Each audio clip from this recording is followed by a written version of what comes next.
Hello বন্ধুরা, good morning. তো তোমরা সবাই কেমন আছো? আশা করছি সুস্থ আছো, ভালো আছো। তো আর একটা মিনি ব্লগ নিয়ে এসে পড়েছি। দেখো, সকাল থেকে কিন্তু বৃষ্টি হচ্ছে। সকাল থেকে বলতে কাল থেকে বৃষ্টি হচ্ছে। রোজই এই একই বৃষ্টি বৃষ্টি, আর ভালো লাগছে না। অনেক দিন হয়ে গেছে রোদ উঠে না ঠিকমতো। এই সকালে ভালো থাকলে বিকালে বৃষ্টি এসে পড়ে। তারপরে কি আর করবো, এই বৃষ্টির মধ্যে সমস্ত কাজকর্ম সারতে হবে। তো দেখো, সমস্ত কাজ টাজ করে নিয়েছি, এখন স্নান করে চলে এসেছি।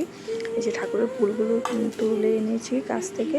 বৃষ্টিতে ছাতা নিয়ে বেরিয়েছি, কেননা বৃষ্টি পড়ছিল। আর এই যে এখন আজকে তো সোমবার, তো শিবলিঙ্গটাকে অভিষেক করে নেব ভালো করে। তো প্রথমে ঘি দিয়ে, তারপরে মধু দিয়ে, তারপর কিন্তু এই যে দই টই সব কিছু দিয়ে আমি শিবলিঙ্গটাকে অভিষেক করে নিচ্ছি। এই যে তারপর আমি পুজোটা দিয়ে রান্নাবান্না করব আর কি। তো রোজ রোজ এই বৃষ্টি হচ্ছে না, একদমই ভালো লাগছে না, ঘর থেকে কোথাও বেরোতেও পারছি না। আর এইভাবেই চলছে, আজকে 2 সপ্তাহ ধরে প্রায় বৃষ্টি হচ্ছে। তো দেখো, এই যে এখানে একটা ওম এঁকে দিচ্ছি, তারপরে তিল দিয়ে দিয়েছি, আর এখন জল দিয়ে ভালো করে জলটা ঢেলে নেব।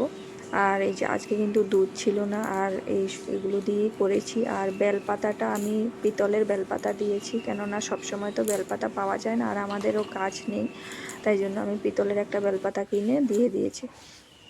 আর এই যে দেখো, ফুল দিয়ে এখন সাজিয়ে দেব, তারপরে কিন্তু ধূপধুনা দেখিয়ে পুজোটা করে নেব। আর লাস্টে একটুখানি আমি হনুমান পাঁচালিটা পড়ে নিচ্ছি, কারণ আমি প্রতিদিনই হনুমান পাঁচালিটা পড়ি, তাতে কিন্তু মনটা একটু ভালো থাকে, পজিটিভিটি আসে আর কি পড়লে।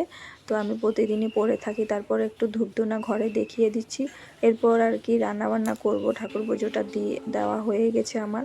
তো আজকের সকালটা এইভাবেই কাটলো। তোমাদের আমার ভিডিওগুলো কেমন লাগে অবশ্যই ভালো লেগে থাকলে লাইক অ্যান্ড সাবস্ক্রাইব করে দিও, আর পাশে থেকো, সঙ্গে থেকো।